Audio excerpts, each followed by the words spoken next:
Hello everyone, welcome Deepshikha classes. आज मैं आपके लिए लेकर आई हूँ कॉन्ट्रैक्ट एक्ट 1872 की एमसीक्यूज़ की सीरीज़ 2। आइए देखते हैं इसके एमसीक्यूज़।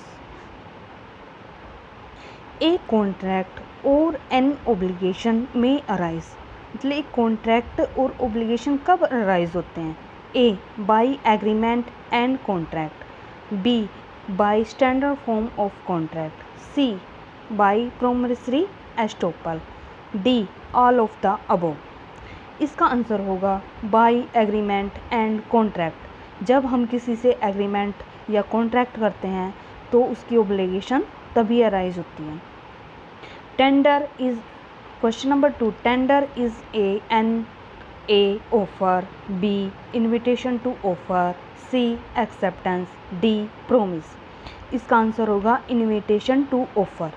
आइए देखते हैं इनविटेशन टू ऑफ़र क्या होता है। इनविटेशन टू ऑफ़र होता है, कई बार क्या होता है कि कुछ पर्सन डायरेक्ट किसी को अपनी चीज़ों को ऑफ़र ना करके उसके कुछ मतलब इन्फॉर्मेशन दे देता है, एडवर्टाइजमेंट निकलवा देता है, जैसे कि पम्पलेट्स छपवा देता है, न्यूज़पेपर में निकलवा देता है।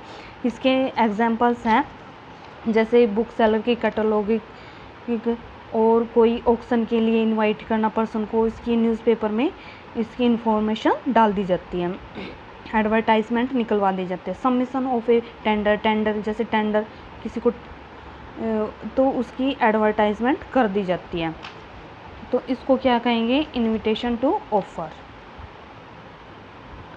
Question number 3, void agreement A is a nullity from its inspection. B may give arise to right in favor of one party.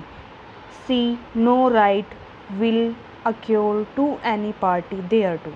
D both A and C. इसका आंसर होगा D, both A and C.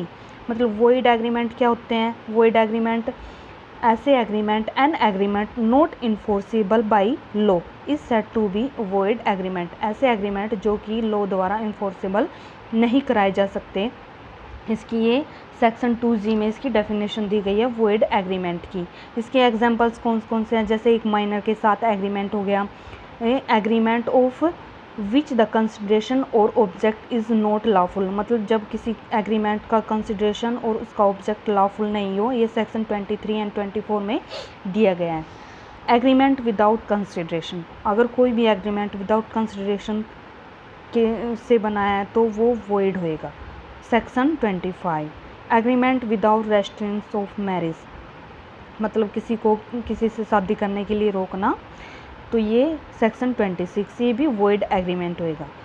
Agreement in restraint of trade, section 27। Agreement in restraint of legal proceeding, section 28। Agreement which is ambiguous and uncertain, section 29। Agreement by way of wager, section 30। Agreement to do an impossible act, section 56। ये आगे detail में करवाऊंगी, ये आप अभी याद रखिए कि ये सारे void एग्रीमेंट हैं। मतलब is a nullity from it inspection, मतलब शुरू से ही ये नलीफाई होते हैं, इनका कोई वजूद नहीं होता अपना। और नोट राइज, मतलब ये किसी भी पार्टी को शो नहीं कर सकते, कोई भी शो एक दूसरे पर शो नहीं कर सकते। Question number 4, which of the following statement is true? All contract और एग्रीमेंट, ये मैंने कल की वीडियो में बताया था कि ऑल कॉन्ट्रैक्ट और agreement, but all agreement are not contract. B all agreement are contract, C all agreement on stamp paper are contract, D all of the above. इसका आंसर होगा ए, ऑल कॉन्ट्रैक्ट और agreement, मतलब सारे जो contract होते हैं वो agreement ही होते हैं। एग्रीमेंट जैसे किसी को मूवी देखने के लिए एग्रीमेंट किया गया, ये इन्फोर्सिबल बाई लॉ नहीं है, तो इसलिए ये कॉन्ट्रैक्ट नहीं हो सकता। Next question, A promise B from tomorrow answered I will accompany you doing morning walk, A fails to keep his word B. इसने क्या कहा? ए ने बी को प्रोमिस किया कि मैं तुझे कल मॉर्निंग वॉक में कंपनी दूंगा, लेकिन ए फेल्स हो गया। इसका A can sue A for breach of contract, B. Can sue A for breach of agreement. C. Can sue A for breach of legal duty. D. Cannot sue A. इसका answer होगा D. Cannot sue A, क्योंकि ये agreement enforceable by law नहीं है, तो इसके लिए कोई सू नहीं होगा, कोई ओब्लिगेशन अराइज नहीं होती। Standard form of contract, standard form all expressed contract are standard contract. B. All contract are standard contract. C. Contract requiring compulsory registration and standard contract. D. Contract with pre drafted matter are generally prepared by one party which the other party has to agree to. Standard form of contract को देखते हैं।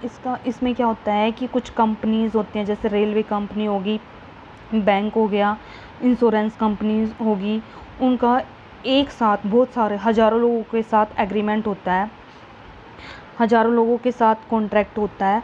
तो वो contract एक एक individual person के साथ वो एक कॉन्ट्रैक्ट नहीं कर सकते, तो वो क्या करते हैं, पहले ही इसकी एग्रीमेंट्स अपना तैयार कर लेते हैं, कॉन्ट्रैक्ट उसका अपनी शर्तें उसकी जो एक्सेप्टेबल हैं वो तैयार कर लेते हैं।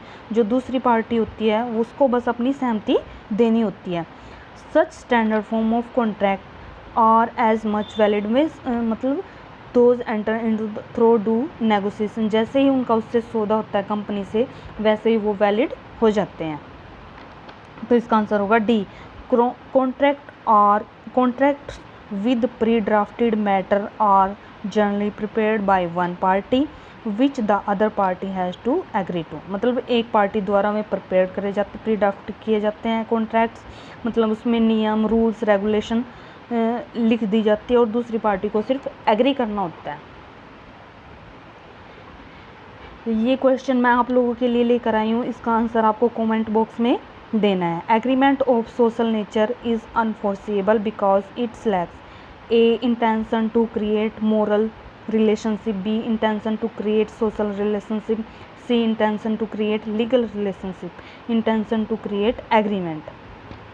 इसका आंसर मैं नेक्स्ट वीडियो में बताऊंगी, और अगर आपको पता है तो आप इसका आंसर मेरे को कमेंट बॉक्स में लिख के दें।